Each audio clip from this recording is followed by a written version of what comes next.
thanks for being on the program. You look tremendous. You're keeping yourself in pretty good shape, huh? Doing all right. What's this Mo stuff? Oh, I'm just making a joke. Let's talk about the Big Red Machine. Man, that was a tremendous baseball operation, wasn't it? I think I like to sit here and tell you the Big Red Machine was the greatest team ever, but I think what we were, Dave, is the most entertaining team ever. Most entertaining. In what sense did you find it? Well, we had speed, we had defense, right. we had daring base runners, we had white stars, we had black stars, we had Spanish stars, and we had a flamboyant manager. Yeah. Sparky Anderson was tremendous, wasn't he? He was the best. Absolutely. And then he had, of course, Johnny Bench, Joe Morgan, Tony Perez, Davey Concepcion, Tommy Helms, on and on and on and on. Bobby Tolan, Ken Griffey. Oh, that's right, Ken Griffey. George Foster, who we sent to the Mets. Yeah, what a tremendous. I got a question. Who's got worse hair, me, you, or Donald Trump?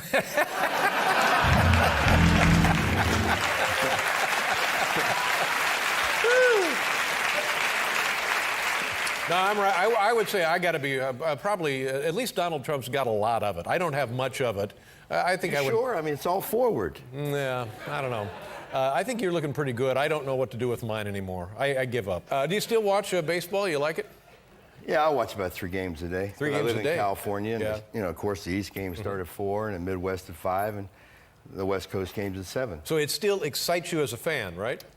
Yeah.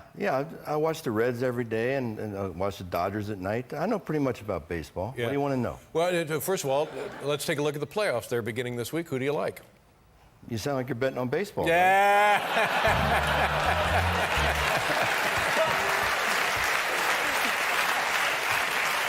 You know, baseball is going to hate me. The 2 teams I like are San Diego and Minnesota. And I like the Yankees until they lost Randy Johnson. I like the Mets, who've had a fantastic year, until they lost Martinez. Right. St. Louis is going into the playoffs playing as bad as you could play. Detroit, I don't think they have the experience. So, you know, I don't think baseball wants to see those 2 teams in the finals. They like to see L.A. and, of course, the Yankees. Sure. Now, you mentioned in reference to me betting on baseball. Do you still wager on baseball games?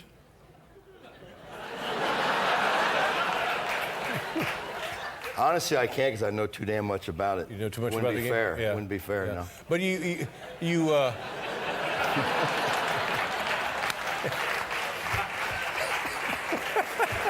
now,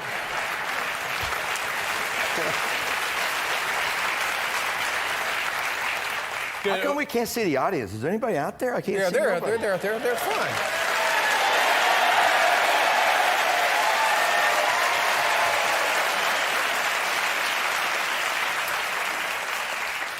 But you did wager on baseball when you were a manager. Did you ever wager when you were a player? No. Never as a player. And do you gamble at all anymore? I work 15 days a month in Vegas at the Forum Shops, right. At the Field and Dream store. I have a place about 10 miles from downtown. And no, I'm not a casino-type gambler. Yeah. Anything like horses or? Well, when the horse track runs on Friday night at Hollywood Park, which is about 4 times a year, because I work every day from 12 to 6. And it's unbelievable. It's just, I sit there and take pictures with grandmas and little babies, and if you want to take a picture, you want to get an autograph. And there's no city like Vegas. I know New York's a great city, but there's no, last year, 43 million people visited Las Vegas. Wow. And I just want 40 million of them to buy autographs. Yeah. And what was the deal when you were autographing baseballs that said, "I'm sorry I bet on baseball, Pete Rose"? What was the story behind that? Well, it's a pretty true statement, though, if you want to know the truth. About 15 months ago, I signed some balls for a friend of mine in Cooperstown who was going to sit on them for like 10 or 12 years. And then he he split them with his partner, and his partner gave 30 to a guy who gave him the Barry Halper. You familiar with Barry Halper? He had a tremendous sports memorabilia collection. $25 million worth. And all of a sudden, a week and a half ago or so, the 30 balls end up on an auction. And I'm saying, wait a minute. You know, no one's got paid for these balls. Why should these guys make $3,000 or $5,000 a ball? So we decided to put the balls, if that's what the fans want, on PeteRose.com or sell them at all the Field of Dreams stores. I signed one the other day. I'm sorry I shot JFK. Well, now, Pete, that's... Wait, this is kind of unusual. I really didn't. I mean... It's a joke. Yeah. I was in Fort Knox that day. I wasn't in Dallas. Regardless of what you read. I was here about a week and a half ago. I actually come in to go to Long Island to watch my son play baseball. He was playing against the Ducks. That's the Long Island Ducks. He played for Bridgeport. And I get up on Monday and I go down for breakfast and I see the front page of the paper. You got it? No, we don't have it. We had it a minute ago. My whole face was on the front page. I thought I died. No. And every president of every important country in the world is 5 blocks down the street from me at the UN. And I'm on the cover of this paper because I signed a baseball 14 months ago. I don't get it. Do you? There it is, right there. Right here. Look at that. Why didn't they put the president of Iran on there? The president of Iraq or Pakistan? Well, Pete, you raise a fascinating point. Now, when you were baseball is a grueling game, and it seems like every year the games get longer. Like an average game now seems to be between 3.5, 4 hours, easy. You play 162 of them a year. You get your playoffs. You get your spring training. When you were playing, did other players use any performance-enhancing drugs? No, we got high on just playing the game of baseball. You know, let me explain something why I think the games are so long today. Because every half inning has like 90 to a minute and 20 worth of commercials. Right. And obviously the game's going to be longer in the American League because you got an extra hitter. And if you have an extra hitter, which is a DH, you're going to score more runs. Okay, who's your MVP in the National League? You asking me? Yes. No. Yes, sir. I don't know. You don't know? No. Well, it's got to be Ryan Howard, doesn't it? Guy hit 59 home runs. Yeah. And, you know, and I'm sure there's some Albert Pujols fans out there. He's had a wonderful year. Sure. We'll give him the Spanish MVP. Now listen, Pete, let's get back to the... How about the American League MVP? Well, I want to interview you. No, I don't. See, I don't know much about baseball at all anymore. There was a time when I knew everything, and now I just don't. Well, what happened? Well, I found that the games sometimes get a little dull. 4.5 hours. You're watching the wrong team. Now, when I was younger, and the word was that the players used greenies. What were greenies? Do you remember those? Were those around? Yeah, greenies were nothing more than diet pills. Mm-hmm. And they were a stimulant to help get you well, up for a game? I don't think greenies would ever help you do anything. Mm-hmm. You know, I took greenies before in spring training only because I tried to lose some weight. See, nowadays guys go to spring training 100% ready to go, and I would recommend that to any young players trying to make the team. Mm-hmm. But back when I played, you might be 5 to 8 pounds overweight, and you want to go to spring training. You work up such an appetite that you just take something to curb your appetite. That's what it is. Right. It's not going to help you play any better. So it never helped you kind of ward off fatigue, a late season double header? No, it's not like steroids. If I'd have took steroids, I'd have got 5,000 damn hits. Yeah.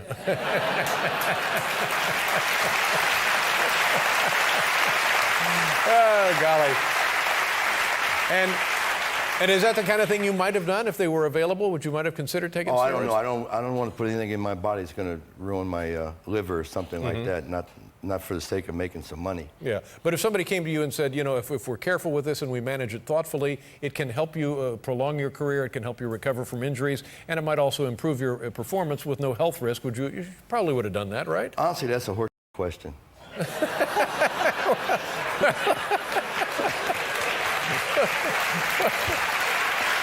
That's why I'm here. I don't have an answer for that because that never happened, so I can't really answer that question. And your relationship with baseball now is there's no chance you'll get to the Hall of Fame? I don't Still know some chance? Don't ever say no in America. I mean, I had a very successful, well, not successful, but an entertaining breakfast when I was in town a week and a half ago with the president of baseball, who's a wonderful guy, Bob Dupay. And we talked about baseball and just be two fans talking over breakfast with. So it still might happen. Come in with this America, man. You got to get a second chance eventually. But currently, your relationship with Major League Baseball is you are welcome. You are not welcome. I'm not allowed to do anything. Really? Yeah. Except watch games. Yeah. But you know, believe it or not, Dave, I think I'm the best ambassador baseball has, because like I said, 15 days. I mean. Like right here, I'm the night before the playoffs. I'm here talking positive about the game of baseball. I see thousands of fans every week, and I never badmouth the game of baseball because I'm concerned with the game of baseball. It was very, very good to me, and I want it to be good for my son and his son. And you know, baseball players have to understand that the fans are the most important thing. It's just like viewers. Right. Okay? Absolutely. All you want is viewers. Right. And all baseball players should want, you know, it drives me crazy when you turn a game on and say, geez, it's a great night to paint the seats. You know? That's right. I mean, the seats are for one reason, okay? For asses. And with that, ladies and gentlemen, all my best, Pete. Thank you very much. Good to see you again. Pete Rose. We'll be right back with Roy Wood Jr.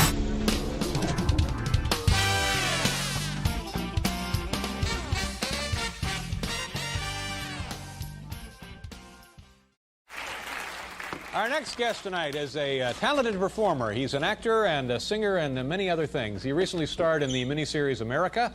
He has written songs like Help Me Make It Through the Night and, of course, Me and Bobby McGee. And this is his brand new album right here. It's entitled Repossessed. Ladies and gentlemen, please welcome back to our show, Chris Christopherson. Just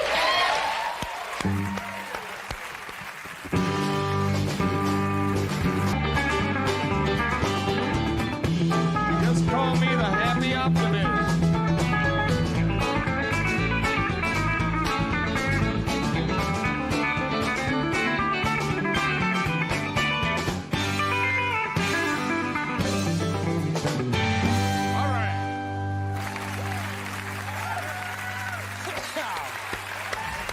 Gentlemen, Chris, good to see you. Come on over. We're going to do a commercial. We'll be right back, folks. Chris, nice to see you again. Thank you for being here. What was that song about? Being in prison? Is that what it was about? Oh, being in jail, being not in prison. Jail? You ever been in jail? A few times. Yeah. I've had, What's the longest you were incarcerated?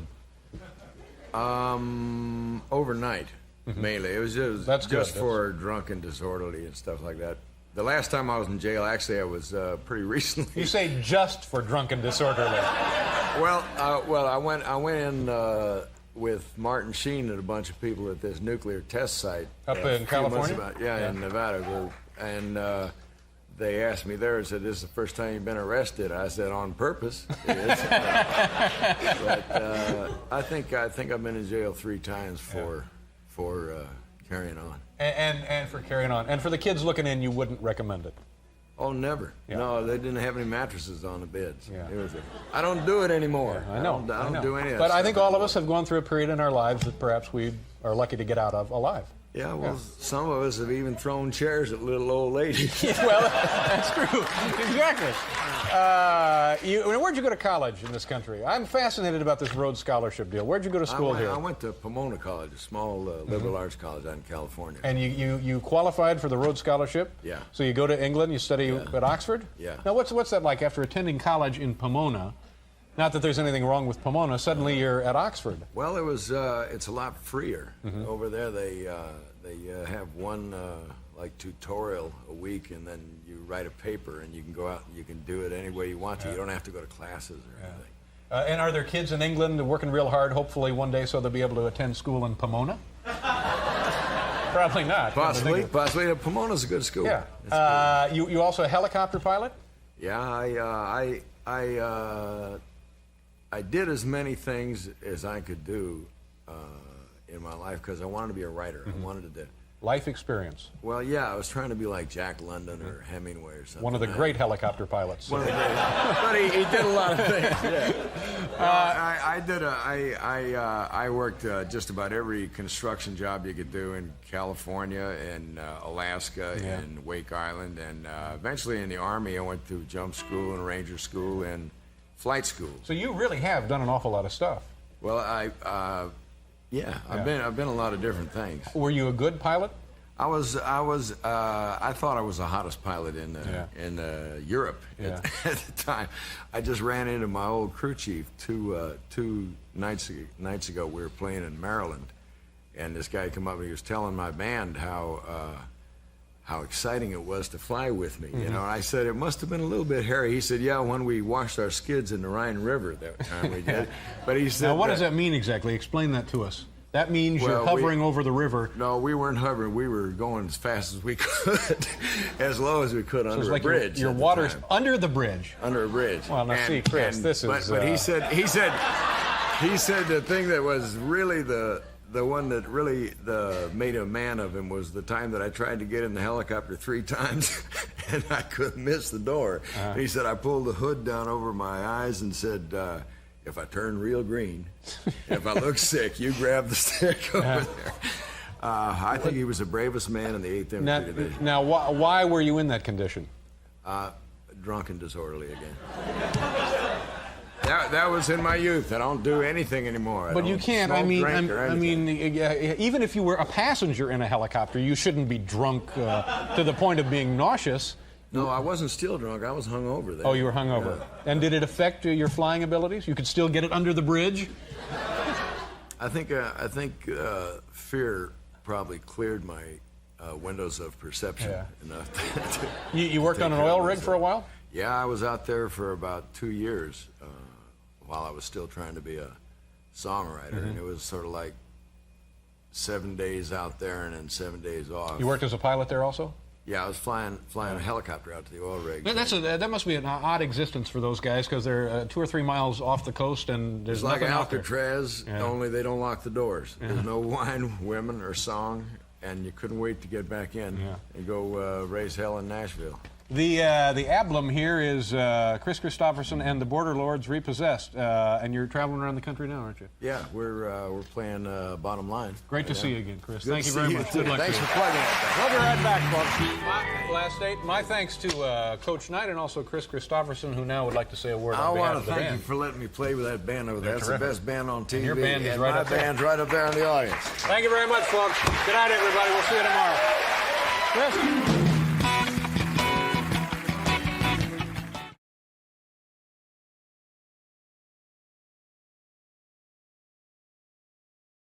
Yeah, sure. Thank you very much for being here. Well, thanks for having me. This is quite exciting for us, and the folks indicated that. How long have you known Willie Nelson? That's a hard question. Last week, Willie and Johnny Cash and Waylon Jennings and I were over in Switzerland, and we're talking about just that. I was trying to figure out how long I'd known Willie and when, and we couldn't even remember when we met each other. Yeah. And I figure it's because he was. I sort of idolized him when I was in the Army. He was one of the hero songwriters, and then when I went to Nashville after I got out of the Army, I sort of made friends with a lot of guys who had been fired by Willie and ex-musicians, and he kind of worked his way into my consciousness, and I don't remember when I didn't know him. Yeah. What were you He's guys? been on the show here with Willie me. was on about 6 months ago. What were you folks doing in Switzerland? We were doing a Christmas show for Johnny Cash, and I can tell by the question on your face, you know, it sounds like a question that one of the press over there asked the bunch of us, why Montreux, Switzerland, John? And Waylon said, because that's where Jesus was born. Johnny. Johnny, that's born. Yeah. Yeah, I don't think people realize that, but it's. Yeah, he sat there. He looked just like a kid who had said, "You didn't know." I knew that one, did you? Now this is the voice I wish I had. You know? Really? No, you right here. Mine? Sure. Tell me about Songwriter. This movie has been made for. It has been made, right? It's out now. Well, that's kind of a question too. It's it has been made, and it's a real good film, and it's being put out in the strangest fashion of any film I've ever seen. It's kind of a well-kept secret. Like we don't even have a film clip to show you. Yeah. On the I thought we did, but it's a terrific film. It's and the only reason I'm bragging on it is because absolutely nobody else in the world is going to say anything about it. The company is going to let it go right down the toilet. Now.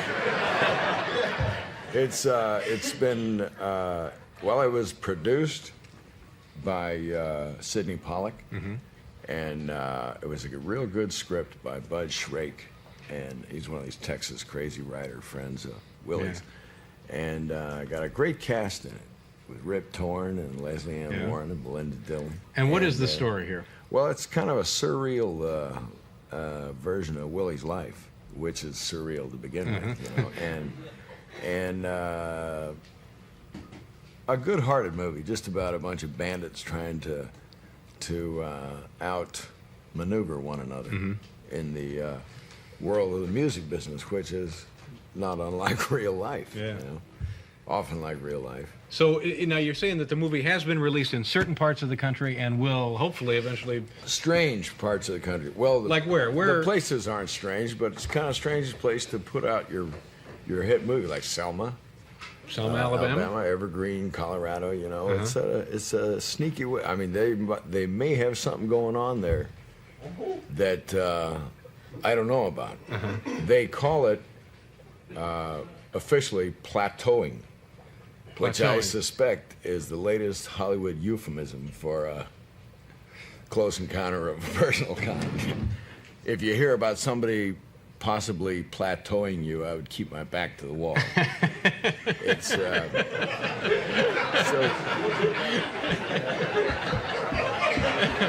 Yeah. but it's a good movie. You know what? And you would like the movie. It's as twisted as. Let me rephrase that. Sure. You know, I thought earlier when I was coming on here how you and Willie have a similarly sort of oblique way of looking at life. Really?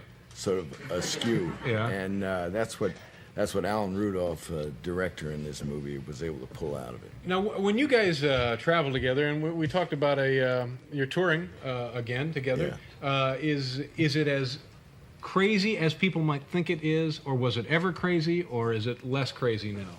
I think it was crazier before, but it's still crazy. It's still crazy. Yeah. It's, well, we were on stage in Nashville about 2 weeks ago.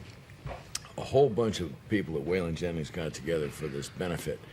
And we're all standing on stage in this filmed, televised final song with George Jones and Farron Young and Merle Kilgore. And Roger Miller was out in front of us singing this song he wrote called Old Friends. And we were all humming like in the background, you know. And suddenly Pootie, Willie's roadie, this was Roger's arrangement, and Pootie Luck looked up and said, "Speaking of old friends," pow, and he hit Hank Cochran right across the chops. And Willie stood there. What tickled me was Willie's reaction to the whole thing. This is being filmed, right? Yeah. Willie said it was like watching your mother-in-law going over the cliff in your Cadillac. He said, "I thought, right on. Oh no."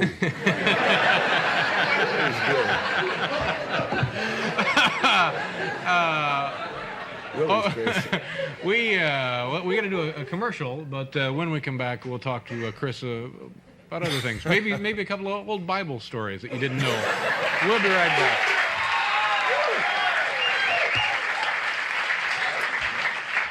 Chris, let me. This is. Oh, they're terrific. They are terrific. This is I guess a press information deal.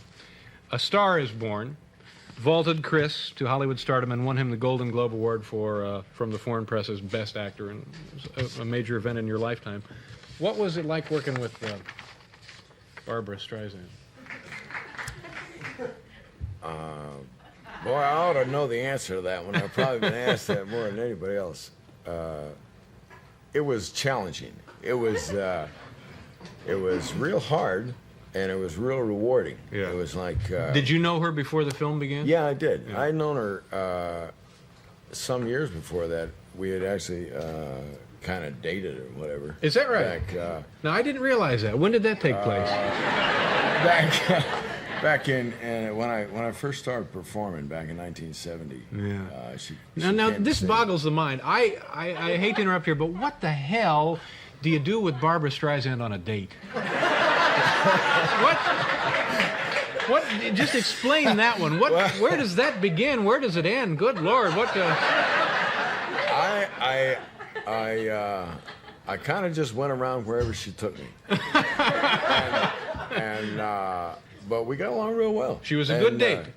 Well, I mean, date. Well, I haven't been on a date since high school. But, Yeah. But we hung out together, and and enjoyed each other's company. Yeah. And when we worked on a film, we fought a lot because we were both protecting areas of integrity, I think, that we were worried about. And but it was for the right reasons. It was to make a better film. And when we finished up with a lot of mutual respect and affection. Yeah. And I have a lot of gratitude for it because it was definitely a step up to a different level of See, now I thought it was going to be like a horror story, but obviously you said despite the fact that you were fighting, it turned out to be a good relationship. Oh, yeah. I just did a video with her. For what? For a song that she's got out, some crazy record. I don't know anything about it. It's What was the video like? Well, it was confusing, intentionally so. Yeah. The director told me that Jonathan Kaplan said that they make these just the opposite of the way they make movies. Because the kids have to watch them all day long, and they don't want to understand it. They want to figure it out. So. So if a kid figured it out the first time, wouldn't be interested in watching it the rest of the day. I suppose. Yeah. You know, I have seen a few of those things on there, and I figured them out the first time. So now the video turned out all right, and we can look for that. Yeah. Well, it's out. I saw it the other day, and I get I'd like to work with her again. Oh, that's good. That's good. It'd be a lot of fun. Let me ask you, I came across something, we were talking about you this afternoon, and I guess this was when you were going to school in Oxford, or maybe afterward. You were traveling around Europe, and you became a bullfight fan. Oh, I used to follow the bullfights around Spain back when I was a student over there at Oxford. And you were in the participated in the running of the bulls at Pamplona? Yeah. Now, is that's dangerous and strange, isn't it? Oh yeah, they killed somebody the year that I was there. In fact, they regularly people are killed by it. It was, but it was a time in my life when I was immortal. You know, I didn't believe that. Just a kid, sure. That it was possible to kill me. Yeah.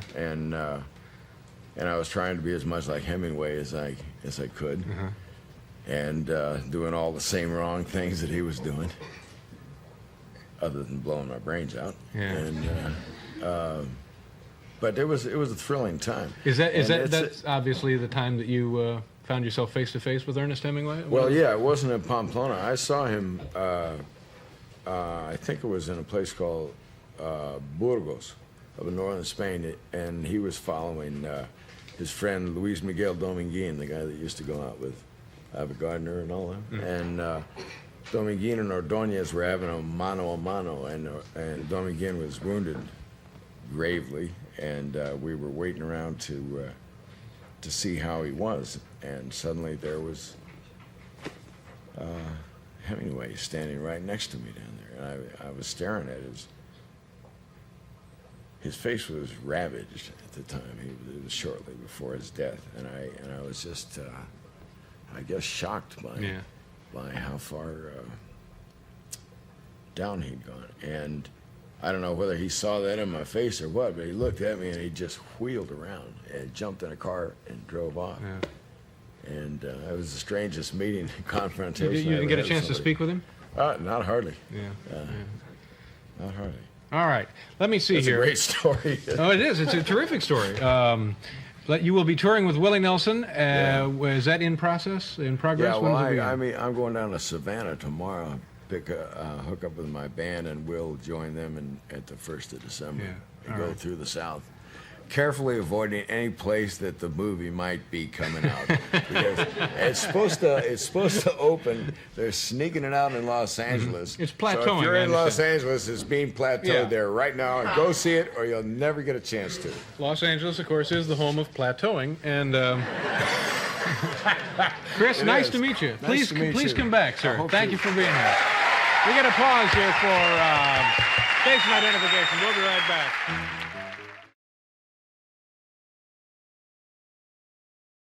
Our next guest star is on the popular new HBO series entitled Last Week Tonight with John Oliver. You can see it Sunday nights at 11 p.m. Ladies and gentlemen, here is a very funny John Oliver. Come on out here.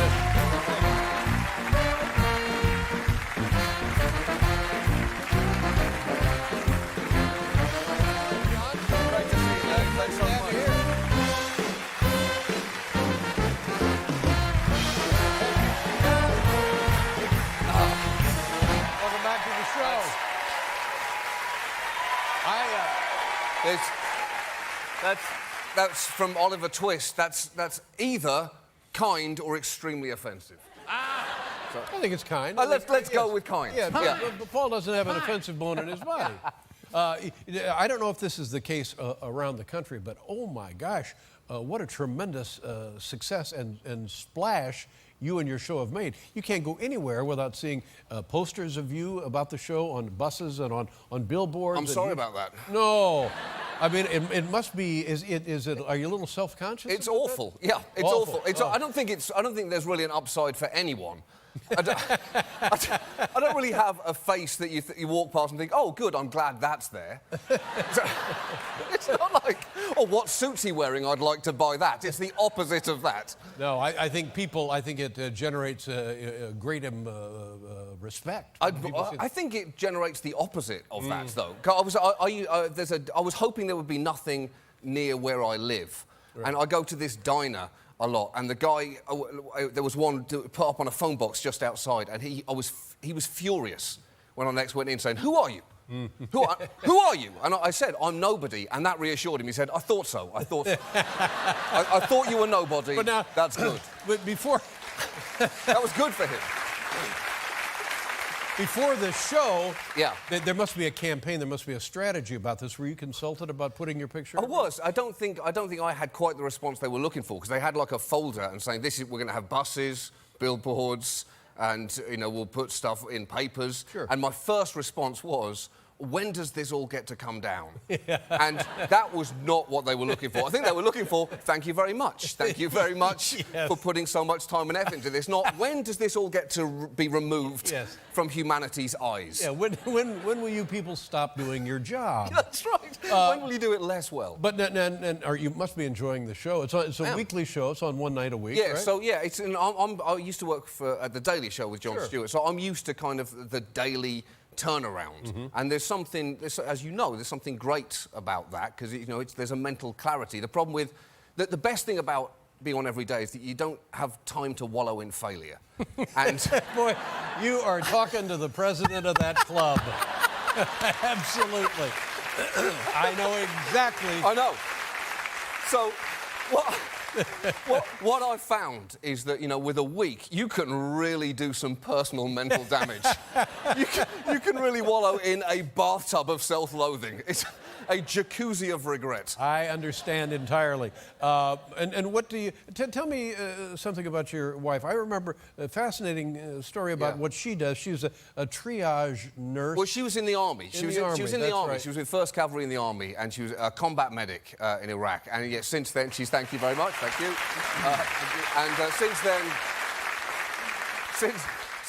Since then, she goes to disaster zones occasionally with veterans groups and helps out there. And I, in my life, like to take all the stuff that she does and waste that goodwill by wasting a lifetime. Yeah. She basically carries our goodwill into the afterlife, and I'll just put 50% of her excellent choice of life is mine.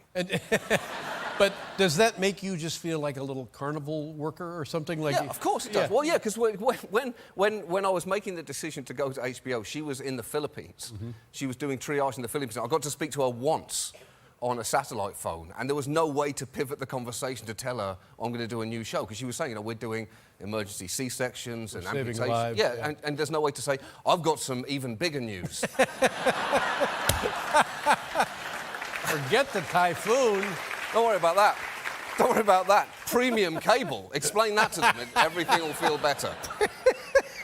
Oh my! It makes you feel as bad as you should feel. Yeah, it does. I can see where that focuses the perspective. You know that. I do know that. But she must be amused by your sense of humor. No, right? no, I'm not. Really? No, I'm not. She is not. Look, I'm not a fan of myself. But wow. If anything, she's even less so. Yeah, I'm not even... She loves Martin Short. The only reason she's here tonight is not because I'm here. I'll tell you. Oh, she's a huge Martin Short fan, but her #1 favourite is Jim Gaffigan. You know Jim He's Gaffigan. very funny, yeah. From Indiana, as a matter of fact. Yeah, and he was we were doing a gig together, like a charity gig, and she'd never seen him before. and he was doing stand-up, and he heard this laughter to the side of me that I've never heard come out of her body before.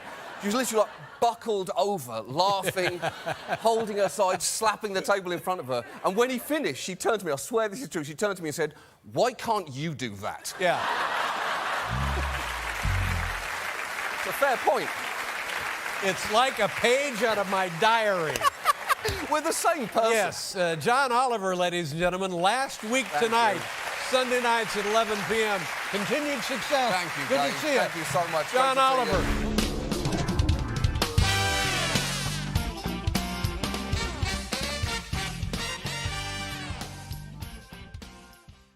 Welcome back to the show. Thanks, it's good to be back. You have a great name. I love the name. I love saying the name Joaquin Phoenix. Thank you Love very it. much. Thank you very much. Yeah, it's good to be back, man. I feel like my career is really taking off, following the guy with the hot dogs. Really. You can see him really going in the right No need to be direction. snotty, Joaquin. Oh, I'm sorry. I actually enjoyed it. It was good. Now, when you were here before, you had something went haywire with your teeth or something. You had dental problems. It's something about the show. I always It have, happened like, again now, right? Yeah, like extreme oral surgery and motorcycle accidents before I come on your show. Really? Yes. Well, now, what was the matter with your teeth? Let's take that.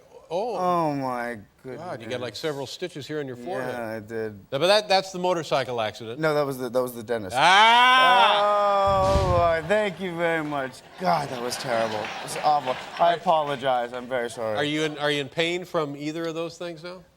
No, I'm okay. I think.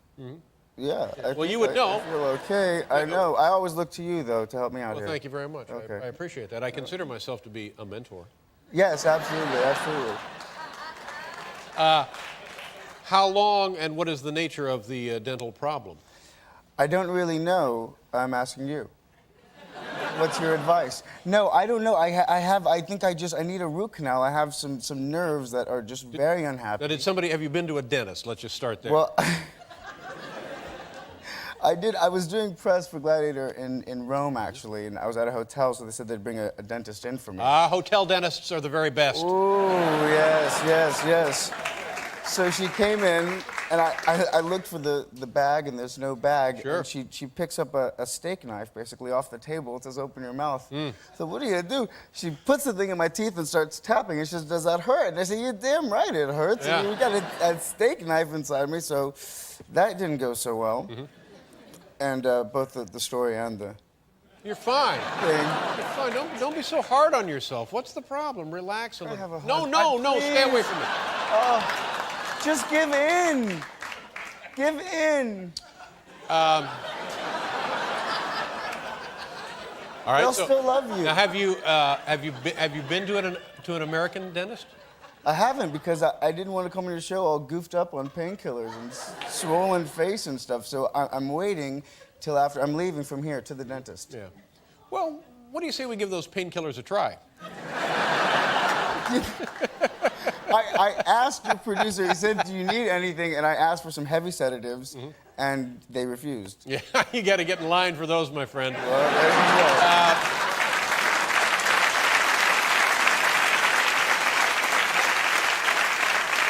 What about you now? Let's go to the head injury. What happened? How did this happen? That looks like it's fairly calamity new. walk. Is that recent? It's a couple of weeks ago. It's so embarrassing. It's really humiliating. I wish I was doing something cool on a motorcycle, but I took my friend's bike for a block. I was supposed to go to a cafe, and I took it for a block.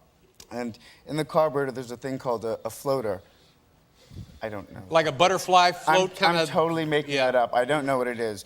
But it supposedly regulates the intake and outtake of gas. I don't know what that is either. And it basically, this is a true story. And it got jammed. So I was going to the stop sign, and it got jammed, and so I let go of the throttle, but instead of slowing down, I sped up. And I went through the stop sign, and I should have been smooth and pulled in the clutch and slowly applied the brake, but I didn't, and I just did that irrational thing where you start screaming at the bike, and I'm just saying, "Stop, stop, stop!" And I don't know why, I just wanted to stop.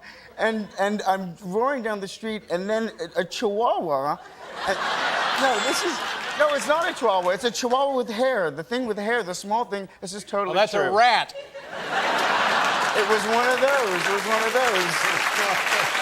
That's It's what we call a New York City Chihuahua.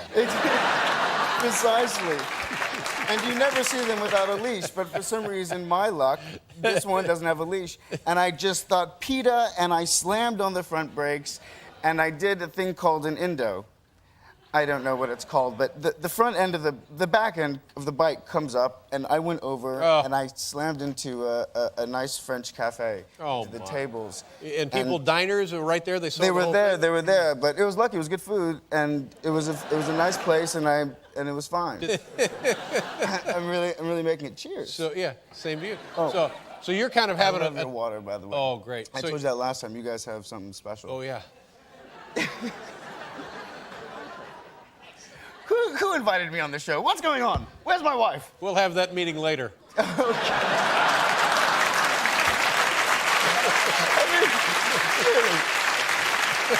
thought after last time. Hey, let's. Now, where did you make the movie, the Gladiator movie? This thing's like 2 hours and 45 minutes, and it was shot. Was it shot entirely in Malta, partly in Malta, or? Partly. We shot in England and Morocco as well. What was Malta like? Oh, wow. Really, really special place. Really? Yes. It's, yeah. Was I supposed to say something funny about Malta? Geez, I don't know. I wasn't there. No, I don't want to. Oh, God. They will still love you if you hold me, Dave. I It's know, okay. I know. They apparently haven't fixed the gas leak in the green room. By the way,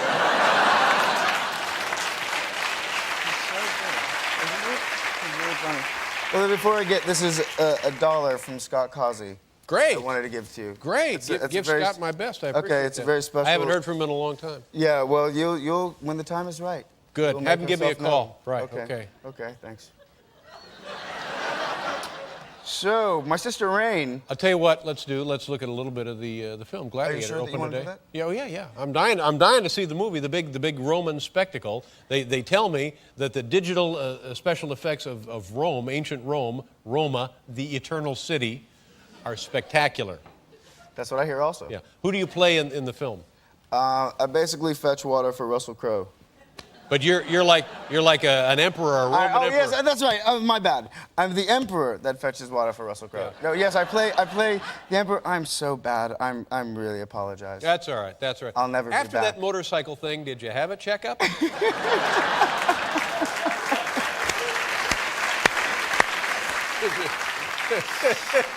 Oh, come on, hug me. Come on, hug me. Oh, no, come on. Give in. Why? Let's take a look here. We're going to show him a clip of the movie, Joaquin. Let's. Okay. Good, huh? Wow, Gladiator, ladies and gentlemen. Joaquin Phoenix. Wow.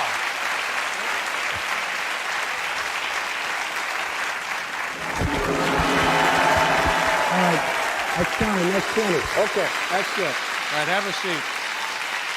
Joaquin Phoenix, ladies and gentlemen. We're right back with a mighty, mighty Boston.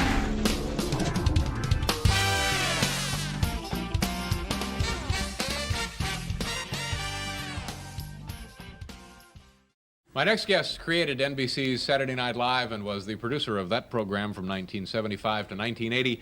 Please welcome Mr. Lorne Michaels, ladies and gentlemen.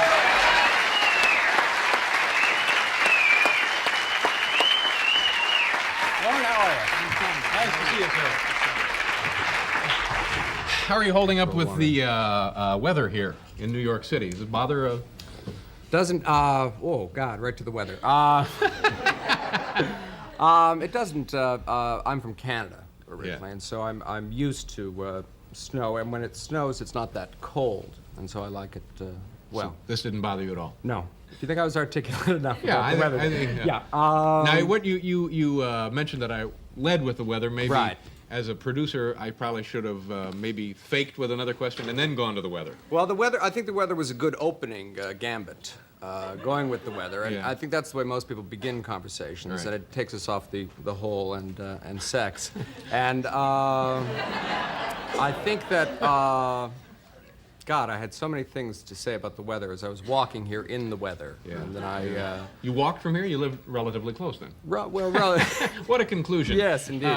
Relatively close, yeah. Well, I live uptown. In the neighborhood. Yeah, and then I walked, yes, but I have an office near here. And so You know, I walked. in all of the reams of data, material, and so forth I was perusing about you this Yeah. afternoon, the word that keeps coming up is pioneer. Pioneer. Lorne Michaels, pioneering television. Does that ring true to you? Not really, no. Pioneer. Well, I appreciate it. I mean, it's makes me sound much older than I am, I think. Pioneer. It sounds sort of like, well, no, I don't want to mention names. No, I think live television, I suppose, is what they mean, and coming back to that form, which was in fact a pioneer form, but only because videotape hadn't been invented. I think if videotape had been invented, I think they probably would have gone right to videotape and forgot live. Yeah. But I don't think that makes a great deal of sense. So, pioneer. I Well, that's think all right. I that, have another question. Sure, go ahead. I have another question. Now, you performed yourself. Yes, I did. And what was the nature of that act? It was, sad to say, a comedy act. As you can see, there's almost no trace of that left in me. I began writing with another guy in Canada, and we would write and perform ourselves. I was not great at the performing, although I was very good at... Actually, my part was mostly asking questions, but I sort of knew what the answers would be, and then I'd say stuff like, really? And really. And I was a pacer. He was very funny, and I would sort of take the pause moment in between and sort of support him during that. And then I began to get more and more interested in producing and comfortable there. I was looking at your biography this afternoon, and it labeled you on Saturday Night Live as, of course, the producer and also part-time performer. And I remember one thing that you did on the show had to do with offering to bring a very famous musical group back together. Right. I thank you for not mentioning the Beatles in the question. I think no. What happened was I think it was Bill Sargent, who's the producer, had offered the Beatles. I think, God, could it be $50 million? I think it was something like $50 million to reunite. And we had, because we only paid scale, and so the total we had was about $3,500. So I thought it was sort of worth the shot, and I did it. And it was sort of published later that they had that Paul McCartney was in town with at John Lennon's watching it, and actually had considered coming, and then sort of on a whim, and then decided not to. I don't think they actually would have been able to clear security here, and that was sort of my fear at the time. When I first heard about it, I thought. Well, had they shown up, the show was live, of course, went on the air in the East at 11:30. I think we would have made room for them, yeah. Tell me about also you, as a writer, you wrote for Woody Allen. Oh, almost nothing that I think he ever used. I think when you're starting, he was actually very, very kind to my partner and myself at the time. I was just sort of thrilled to be in a room with him at the time. He was still doing stand-up mostly, and we would write tons of stuff, and he would sort of select one thing, and he used to throw out enormous amounts of our stuff and I think of his stuff. But I was just sort of very impressed at the time with the quality of his garbage. Because most comedians were sort of making their act from what he was sort of throwing away. And I thought that that's what, being in a room with him, someone who was very intelligent and... Did you make any contribution at all, or was there anything that he really liked that you wrote? God, this is 1967. I think there was, I remember doing something about that being obsessed about the thought that there was somebody who was thinking the same thought as I was at the same time somewhere in the world, and and then sort of a long expository part about finding this person, and then sort of every time you called, the line was busy. Yeah. Which was a bright joke then. It was the kind of joke that people were doing at the time, and he said, I think that's funny. That's very funny. And I remember it kept me going for about 2-3 years that he said that at the time. He was incredibly encouraging, and I was later to find that not everybody sort of had these very high standards and sort of generosity of heart that he had. And but by that time, I was pretty much committed to this life, and as you see, it's led me here. What is was there during the course of the time you were producing the show? Was there something that you wanted on desperately, and for one reason or another could not get it on, whether they wouldn't approve it or it didn't come together in the performing or writing or so forth? Well, there were sort of two categories of things. There was things that we thought were incredibly funny up to the point of the audience at dress rehearsal. The nice part about the show, and I think what kept it honest, was that as confident as we would be, and particularly at the beginning of the show, we were way overpraised. And so we got to believe that we really actually knew what we were doing. And so we'd do something and everybody be very smug, you know, and then dress rehearsal, 300 civilians would come in and say, it doesn't work. I don't know why you thought it worked. And so we would scramble in between dress and air. You would get it somehow, get it on. But by that point, you were so demoralized that you were thrilled that it worked. Yeah. And I think that the expression on the cast's face quite often of being thrilled that it worked, I think was sort of infectious. In terms of things that were cut for censorship reasons. Speaking of cutting and censoring, we got to do a commercial, okay, and fine. we'll continue this with Lorne Michaels right after this. This is Lorne Michaels, and you answered the first half of that question, or half of it anyway. Right. Now the other half. When I was thinking about it during the break, I was wondering whether I could even sort of talk about it now, because they objected to it then. I think that there was a piece where a senator, the New York State Assembly was discussing capital punishment. And a senator from upstate New York made the point that if the Romans hadn't believed in capital punishment, then Jesus would not have been crucified, and therefore there would be no Christianity today. Which seems somewhat specious at the time. So we actually, Jim Downey, who claims to work here, used to do a frame called What If, and we did What If the Romans had not believed in capital punishment, and Jesus had gotten 8 to 10 and been out on parole. And so we had the apostles coming to Jesus to try and get him back. We were parroting the movie Straight Time, and we were trying to get him to sort of perform one more miracle, and then that was it. He would no longer be involved in any of the holy work. And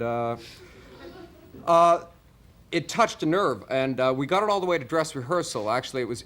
Which nerve where was touched? The nerve at NBC at the time. I think things have completely, as you saw from earlier in the evening, things have completely changed here. But at the time, I think that there was something about that we were in fact calling into question the divinity of Christ, which I think the point was that we weren't. But it was the funny part about the story is not that part. The funny part, I suppose, is sort of arguing about this on a grand sort of philosophical level, very close to airtime, when we've already done it at dress rehearsal and people have laughed, and I have like a 20-minute hole in the show if we don't get the piece on. And seeing sort of Danny and John dressed as sort of shepherds and having all of these. We used to have a lot of animals on the show, and you'd sort of, they'd come in from like very far away and stuff like that. And so on a theatrical level, you don't want to cut the piece because it works and because everybody's sort of there. Michael Sarrazin, I think, was playing Jesus at the time, and that was the other problem. He didn't. That was sort of the main sketch, and so he would have very little to do. It was those kind of problems. So I guess it never got in. No, this is as close as it got. Let me ask you a couple of questions of that specifically. Sure. When do you know when to quit fighting? I mean, how do you know when to say, okay, fine, let's go on to something else? I think on that one we were at midnight. When we stopped fighting. The thing about live is that. But I mean, sure. philosophically, from you, how do you know when to give it up? That this may not be a battle to the death. When it's not your night, you mean? Yeah. I don't think. I think as I got older, I learned to give up a little sooner. But then as I got older, I started to win more often. Yeah. So it was easier to give up. I think that. Our fights were never. I think that as long as the tone of the argument was high. And we never had like a strong desire to put sort of profanity on the air or whatever, because you can turn to cable for that. There's no problem. It was just, what we were trying to do was do something which was intelligent. And I think that when you do things that are intelligent, the assumption is that no one will be offended because very few people will understand. When you do something that is that could be misinterpreted, that is intelligent, people tend to take it on the other level. There were lots of things like that. Okay, the other question, what now do you do having eliminated an 8-9 minute sketch from the show at midnight that's on the air then? I think what we would always, we had generally some film that we could play, but basically the show was always about a half hour long. I would always claim it was about 12 minutes long, and Audrey, who was the associate producer, would claim that it was 35 minutes long. And so there was always more Something to it. else to do. But the worst thing, the nice part about letting it run long is, and I think that the show's antecedents are not so much from Show of Shows as they were in that regard from the Sullivan Show, because I think Sullivan, in a completely arbitrary way, used to do the show once through, long, and then make cuts just before between dress and air. And so comedians who did a 7-minute piece would be cut down to 3 minutes or whatever, and we would do. So there was always a question of tightening. So it was never, in that particular show, that was the centerpiece. There was always one piece which you thought you couldn't possibly fill 90. As you know, you can't possibly fill 90 minutes a week and make it brilliant from beginning to end. We bring a guy out with a drill when we have little time. Well, but you see, I think those things are actually. We used to do a thing with a blender where Dan. I'll let you get away. Excuse me. We're coming back. Lauren Michaels. Thank you, folks. We're nearly out of time. I want to thank Dr. Ruth Westheimer. Also, thank you very much, Lauren Michaels, for being here. Bill Maher will be rescheduled. I'm sorry we didn't get to him tonight. Tomorrow night, Monique Van Voren and her 200 pairs of shoes. Don't miss it. Good night.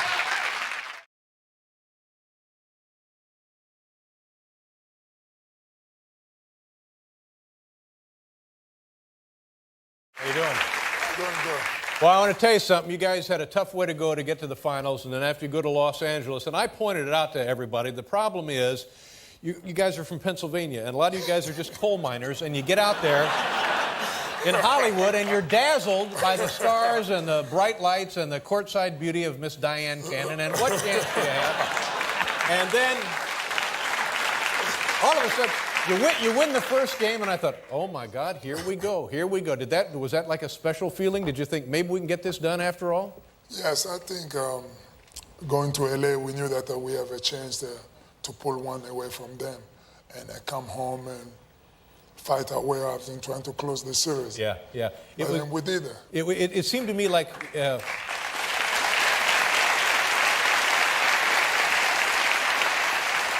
It seemed to me like the key was that first game back home. If you guys could have, you had to have, something going there. And then, so that was it, though. I think we're playing our best.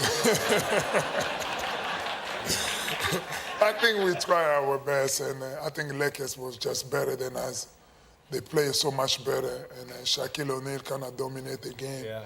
Now, wait, is that going to be that way for the next 5 or 6 years? Is it just going to be the Lakers every year? Or can your team beat them next year?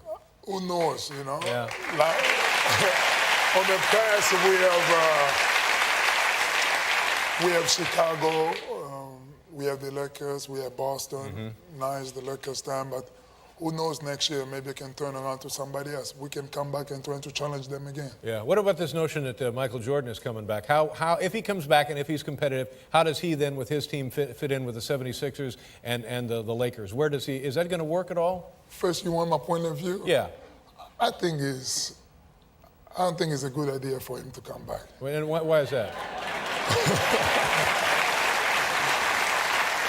I think I admire the guy so much. He has done so much for the game. Also, he has done so well for himself in corporate America. And by him taking his suit off and to come back and trying to play the game, I don't know what else does he need to accomplish, Well, because you're absolutely he have right. accomplished everything he wants. Yeah. Let me ask you about.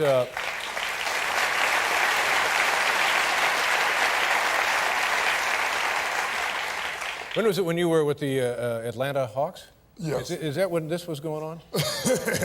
Yes, the man don't fly in the house of Potomac.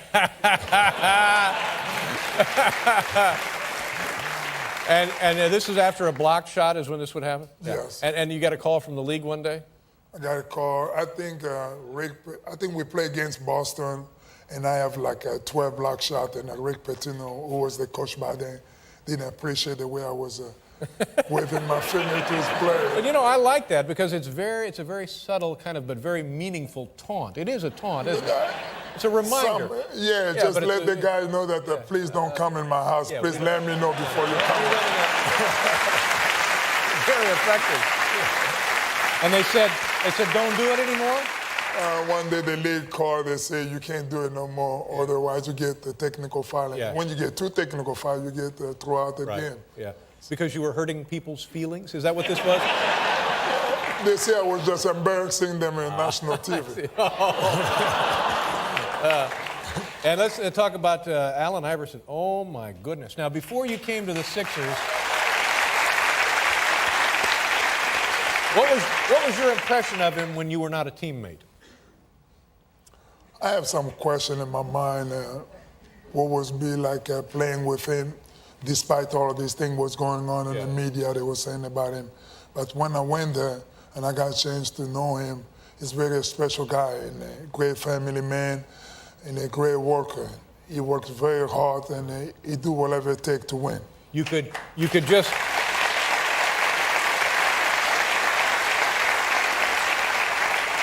You could just see every minute of the game on his face and the way he carried himself. I mean, there's so much energy, and when things were going great, you could just see it bursting out of him. And when things were not going great, he was carrying himself like a wounded warrior, and then he'd get back up and he'd go at it again. It was pretty. Now, does he represent a new way to play professional basketball? Shorter men play in this game, or is he just one of a kind that comes along? I don't think he's that short because we have seen guys shorter than him before. Right. He's just an average size. I'm just taller than everybody.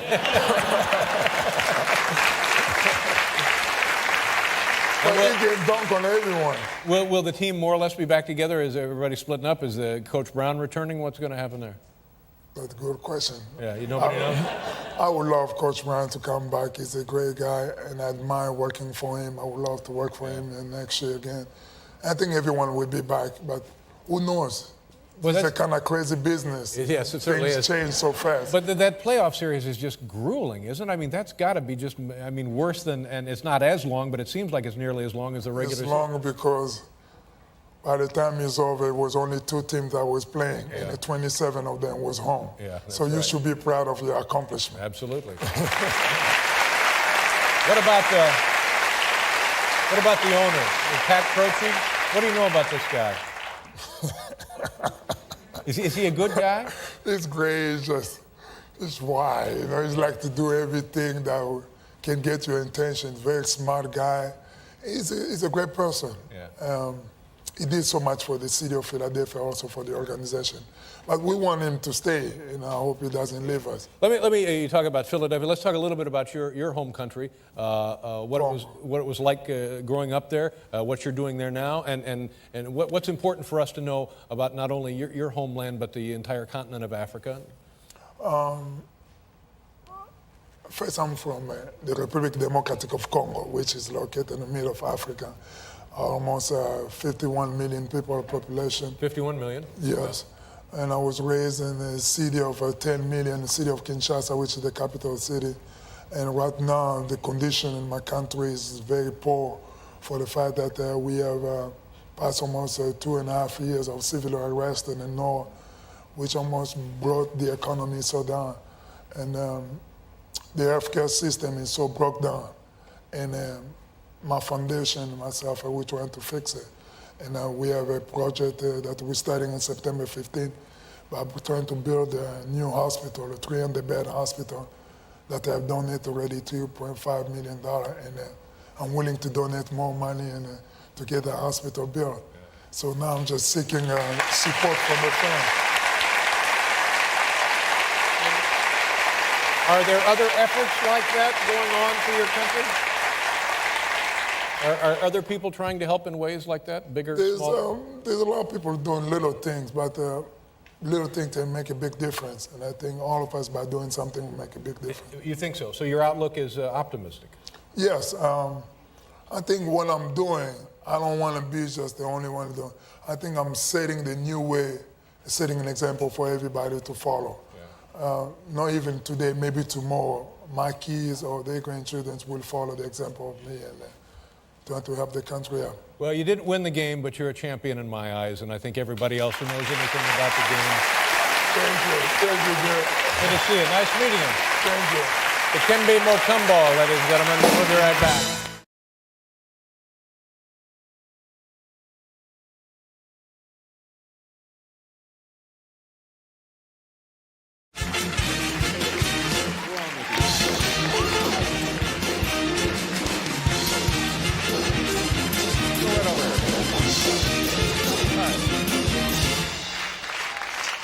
What's your name?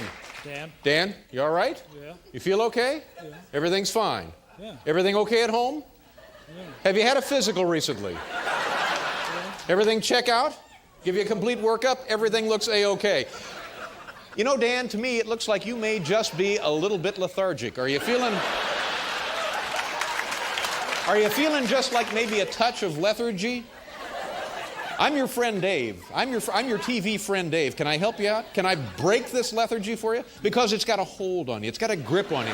It's that iron claw of lethargy that has you in its grasp, Dan. I'm gonna break that for you right now. Do you mind? Put your hands, put your faith, put your trust in me. Here we go. Just a little of this. Just.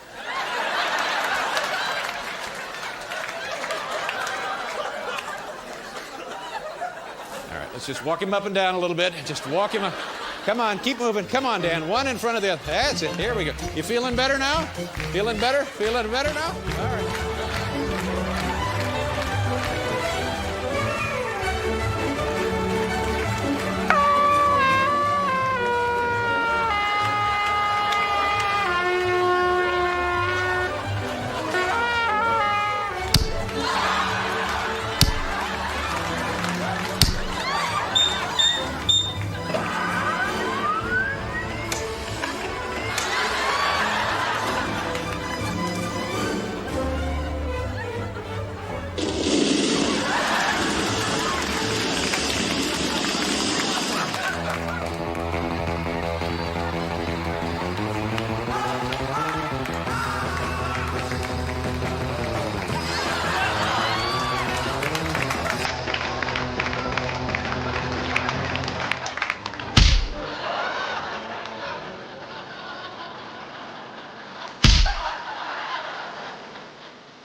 If Newt Gingrich as House Speaker is one of President Clinton's worst nightmares, there are plenty of others to keep the president awake at night.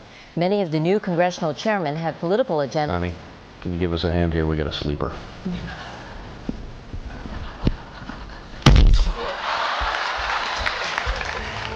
Light years away from his. Case in point, Republican Henry Hyde of Illinois. Now Look, it's Dan. You feel better?